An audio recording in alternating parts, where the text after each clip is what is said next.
Something doesn't quite add up. You've noticed it, even if you can't put your finger on it. There's something about the way certain women react, the way they cling to childish ideas, the way they expect the world to solve their problems, that just doesn't make sense. And if you've personally experienced their games, their manipulations, or their constant refusal to take responsibility, then you already know immaturity isn't just a phase, it's a mental prison. But before you assume this is an attack, listen carefully. This isn't about blame, it's about understanding. Because immaturity isn't random. It's a defense mechanism, rooted in deep-seated fears buried in the darkest corners of the psyche. Carl Jung and other analysts explored these fears through feminine archetypes: the girl, the princess, the wife, the sorceress. Each one represents a mind trapped in its own cycle. But why do some never break free? Think about this. Society paints women as pure, delicate, emotionally elevated beings. But the truth: the female psyche has its own shadows, just like the male psyche.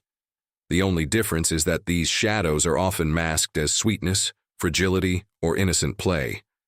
How many times have you seen an adult woman throw a tantrum like a 5-year-old? How often does she blame others when things don't go her way? Her father, her boyfriend, society, fate, anyone but herself. This is the first sign of immaturity, the inability to take responsibility. Jung's theory of archetypes explains that the female psyche is meant to evolve through different stages, from innocence to wisdom. But when that evolution stops, when a woman refuses to grow, immaturity takes over. That's when we find eternal girls living in adult bodies. The girl archetype is the most obvious. She refuses to grow up. She expects someone to take care of her, to shield her from reality. She weaponizes her fragility, crying instead of communicating, manipulating instead of negotiating. She never truly accepts that the world owes her nothing. And the scariest part? Society reinforces this behavior.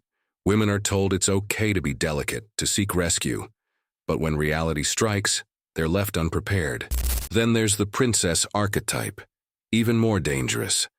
This isn't just about fragility, it's about entitlement. She believes she deserves love, success, and happiness without effort. She expects life to serve her on a silver platter. And when things don't go her way, she gets angry, furious that reality doesn't revolve around her. Here, immaturity turns egocentric. The princess doesn't just refuse to grow up, she demands that the world bow to her. And then there's the final, most dangerous stage, the sorceress archetype. This is where immaturity becomes power. She has learned to manipulate minds, using seduction, deception, and chaos to control others. She doesn't seek love. She seeks dominance. She enjoys trapping people in her web, avoiding her own insecurities by pulling the strings of those around her. This is immaturity at its most dangerous. No longer just a defense mechanism, but a weapon. But the most interesting part of all this isn't what's being said. It's what isn't. Because female immaturity isn't just an individual issue. It's a symptom of something much bigger. It's the result of a society that has infantilized women for centuries, teaching them that vulnerability is an advantage, that hysteria is acceptable, that drama is normal. But here's the paradox. It's also a trap. A woman who clings to immaturity condemns herself to dependence, always searching for someone to save her. But what happens to those who break the cycle? Something curious. The world punishes them. Society isn't used to a mature, independent, self-aware woman. She's called cold, harsh, told she's lost her femininity. Because female maturity is a threat. A woman who doesn't need to be rescued is a woman who cannot be controlled. And here's the brutal truth. Immaturity is comfortable, it's easy, it's socially accepted. But it's also a prison. And the only way out is to face fear, to abandon the games, the archetypes that no longer serve. Which raises the real question: to what extent is immaturity a choice? And how many are truly willing to pay the price of growing up? Because at the core, there are only two paths: continue playing or wake up. And waking up hurts. But the alternative, far worse. Now, here's the part no one tells you. Pointing out immaturity isn't enough. Understanding it isn't enough. There's something deeper, something hidden beneath all of this that few dare to say out loud. Why do some women seem trapped in a mental state they can't or won't escape? It's not just education, experience, or even culture. There's something more primal, fear. But not the fear of failure, not the fear of loneliness. It's an ancestral fear, one ingrained in the psyche for generations. The fear of losing protection. Because here's the uncomfortable truth. For centuries, female immaturity has been a survival strategy. Think about it. For most of history, women had little control over their destinies. They depended on fathers, husbands, or their communities. Fragility, submission, and indecision weren't just weaknesses. They were tools. Being seen as helpless meant being protected. Playing the role of the girl, the princess, or the sorceress wasn't just an unconscious choice. It was an evolutionary defense mechanism. But here's the problem. The world has changed. Society has evolved. Yet the mental software remains the same.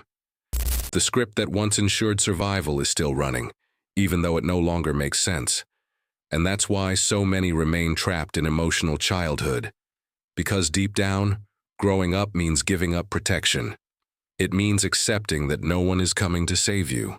That real power comes with responsibility, and responsibility is heavy. So now ask yourself, if female immaturity has been a survival strategy, what happens when it stops working? What happens is exactly what we're seeing now. An identity crisis. Because the woman who can no longer depend on others, who can no longer manipulate, who no longer has the refuge of fragility, panics. She feels betrayed by a world that no longer treats her like a princess. And that's when new mechanisms emerge. Victimization, resentment, anger disguised as struggle. And this isn't limited to one generation or one culture. It's everywhere. Women who blame the world for their failures because they never learned to take ownership.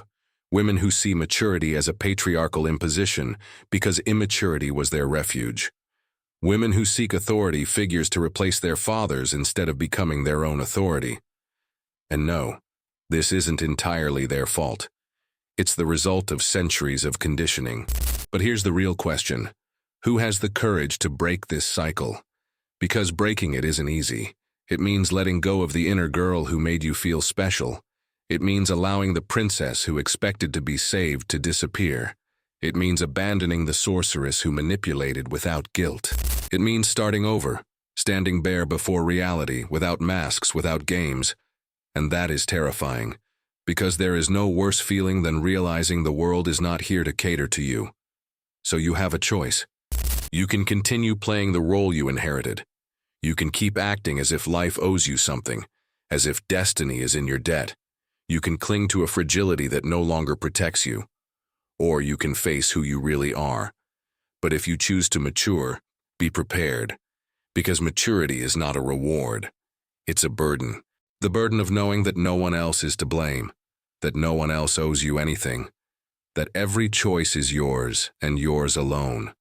It's a weight that crushes those who aren't ready for it. And the big question is, how many are truly ready to carry it? Now here's where we enter the darkest part of all this. Because it's not enough to talk about immaturity as a psychological or social phenomenon. It's not just about identity or evolution. There's something deeper, something lurking beneath the surface that most people ignore. Immaturity is not just a state of mind. It's a poison. It seeps into every decision, every relationship, every wasted opportunity. It's the silent force behind broken dreams, cycles that never end. Lives left unfulfilled. But there's one question no one dares to ask. What happens when immaturity becomes destructive? Because there's a difference between being immature and relying on others to survive, and using immaturity as a weapon. Let's talk about immaturity as sabotage. At this point, we understand that many women don't mature because it would mean giving up protection, the privilege of fragility. But there's an even more dangerous group, those who don't mature because they've discovered that immaturity gives them power. And this is where manipulation comes into play. Because female immaturity doesn't always look like weakness. Sometimes it disguises itself as seduction, as drama, as calculated victimhood. It's the woman who cries when she doesn't get what she wants, the one who throws fits when someone contradicts her, the one who plays with others' emotions to avoid facing her own. And the most terrifying part? It works, because we live in a society conditioned to protect the fragile woman, to excuse her mistakes, to justify her immaturity with a simple, "That's just how women are." And this is where it becomes dangerous. When immaturity isn't punished, it's reinforced. Because once a woman realizes she can get what she wants without effort, without growth, without responsibility, why would she change? It's easier to make others feel guilty. It's easier to play the victim card. It's easier to throw a tantrum than to admit a mistake. And while she keeps playing these games, relationships fall apart. Because no one can build something real with someone who refuses to grow. So now the choice is yours. Stay in the illusion or wake up. Keep playing the game or break the cycle. But remember, growth comes with a price, and not everyone is willing to pay it. If this made you think, if it challenged your perspective, then make sure to like, comment, and subscribe for more content that uncovers the truths most people ignore. This is Psychotic Secrets, where we expose the uncomfortable realities hiding in plain sight. See you in the next one.